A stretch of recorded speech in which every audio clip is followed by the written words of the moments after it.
आतंकवाद मुक्त भारत का संकल्प। 31 मार्च 2026 को नक्सलवाद का अंत। लाल गलियारा से विकास पथ तक अमित शाह का ऐतिहासिक मिशन। गृहमंत्री की जीरो टॉलरेंस की नीति। ऑपरेशन चक्रबंधा से ऑक्टोपस तक माओवादियों की कमर तोड़ी। नक्सली नेताओं का भी सफाया। बंदूक छोड़ थाम ली मुख्य धारा। अमित शाह नक्सलवाद के अंत के शिल्पकार। संकल्प से सिद्धि वाला ऐतिहासिक प्रहार। जी, भारत के इतिहास में कुछ तारीखें कैलेंडर का मात्र पन्ना नहीं है, बल्कि एक युग का अंत है और नए सवेरे की गवाह भी। 1967 में पश्चिम बंगाल के एक छोटे से गांव नक्सलबाड़ी से शुरू हुआ विद्रोह दशकों तक देश की आंतरिक सुरक्षा के लिए सबसे बड़ी चुनौती बना रहा। एक ऐसा दौर भी था जब देश के 200 से ज्यादा जिले इस लाल गलियारे के गिरफ्त में थे। लेकिन आज 2026 में नरेंद्र मोदी सरकार के नेतृत्व और गृह मंत्री अमित शाह की दूरदृष्टि की बदौलत एक ऐतिहासिक मोड़ पर खड़े।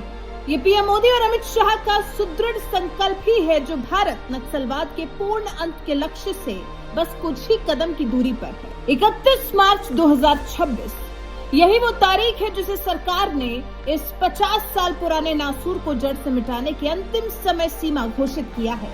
और क्योंकि अब ये तारीख बस कुछ ही दिन की दूरी पर है, तो जानना और समझना जरूरी हो गया है कि कैसे ये रेड कॉरिडोर अब विकास कॉरिडोर में बदल रहा है। ये इतना बड़ा जो बदलाव हुआ है, ये जो नई इबारत लिखी जा रही है, ये सब अचानक नहीं हुआ है, बल्कि इसके पीछे शक्ति लगी है, संयम लगा है और नीति लगी है।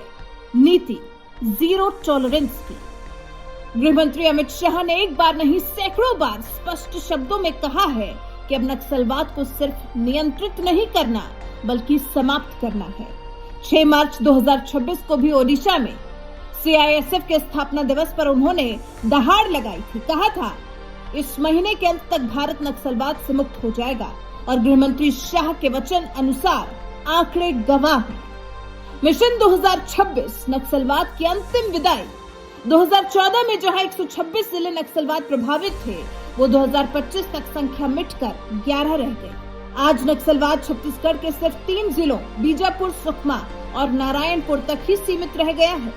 हिंसा की घटनाओं में भी 53% की कमी दर्ज की गई है। सुरक्षा बलों की शहादत में भी 73% की गिरावट देखी गई है।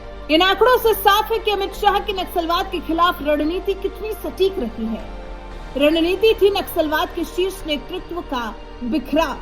नक्सली विचारधारा की कमर ही तभी टूटी जब शीर्ष नेतृत्व पर ही सीधा चोट की गई। प्रहार से ऑपरेशन तक अमित शाह की ऑपरेशनल सफलता। अलग अलग ऑपरेशन चलाकर सीपीआई के महासचिव नंबाला केशव राव उर्फ बासव राजू और गणेश उइके जैसे 28 बड़े कमांडर्स का खात्मा किया गया। नेतृत्व विहीन होने की वजह से कैडर्स के बीच में भगदड़ मच गई। असर यह हुआ कि बिहार और मध्य प्रदेश जैसे राज्यों ने खुद को नक्सल मुक्त घोषित कर दिया। तेलंगाना में वरिष्ठ नेता देवजी के आत्मसमर्पण ने माओवादी नेटवर्क की नींव ही हिला दी। साल 2024-25 में करीब 2900 नक्सलियों ने आत्मसमर्पण किया। 1900 नक्सली गिरफ्तार हुए और 600 से ज्यादा को न्यूट्रलाइज किया गया। ये आंकड़े ये बताने के लिए काफी है कि अब बंदूक उठाने वालों को भी समझ आ रहा है कि विकास ही एकमात्र रास्ता है। वाकई यह असंभव लगने वाले लक्ष्य को मोदी सरकार ने ही पूरा करके दिखाया है। नक्सलियों को सुरक्षा और विकास का अनूठा मेल समझाया गया है। एक तरफ ऑपरेशन ऑक्टोपस चलाया गया, डबल बुल नाम का भी ऑपरेशन चला। चक्रबंधा ऑपरेशन ने भी नक्सलियों की कमर तोड़ी। ऐसे बड़े बड़े प्रहारों से ही नक्सलियों के बुलंद हौसले कमजोर पड़े। फिर साथ ही समाधान भी दिया गया। समाधान सिद्धांत के तहत तकनीक और खुफिया तंत्र को मजबूत किया गया। और ये तो सभी जानते हैं कि सिर्फ गोलियों से शांति स्थापित नहीं की जा सकती। तभी तो मोदी सरकार ने बुनियादी कमियों को भी दूर किया, जिसका फायदा उठाकर नक्सली आतंक मचाते थे। बंदूक का अंत, विकास का प्रारंभ। कनेक्टिविटी, 12,000 किलोमीटर सड़कों का निर्माण और 6500 से ज्यादा मोबाइल टावर लगाए गए। वित्तीय समावेशन, दुर्गम क्षेत्रों में 1800 से ज्यादा बैंक शाखाएं खोली गई। शिक्षा और कौशल, धरती आबा जनजातीय ग्राम उत्कर्ष अभियान के जरिए 63,000 गाँव और 5 करोड़ लोगों तक सीधे लाभ पहुंचाया गया। पुनर्वास, आत्मसमर्पण करने वालों को वित्तीय मदद और आजीविका देकर समाज की मुख्यधारा से जोड़ने का काम हुआ। और आज तिरुपति से पशुपतिनाथ तक लाल गलियारा बनाने का माओवादियों का सपना मिट्टी में मिल चुका है। जिन जंगलों में गोलियों की गूंज से दहशत थी, वहां अब स्कूल की घंटी और ट्रैक्टरों की आवाज सुनाई देती है। और जाहिर सी बात है कि ये सिर्फ एक सुरक्षा उपलब्धि नहीं है, बल्कि ये भारत के लोकतंत्र की जीत है। गृहमंत्री अमित शाह के रणनीतिक कौशल और सुरक्षा बलों के बलिदान ने ये वाकई सुनिश्चित किया है कि आने वाली पीढ़ी को नक्सलवाद का काला साया न देखना पड़े। गृहमंत्री शाह की कोशिशों का ही तो नतीजा है जो 31 मार्च 2026 भारत के इतिहास में वो दिन होने जा रहा है जब हम गर्व से कह सकेंगे कि नक्सलवाद तो अब अतीत की बात है। आज जब हम भारत के नक्शे को देखते हैं तो वो लाल गलियारा सच में इतिहास के पन्नों में सिमटा हुआ दिखता है।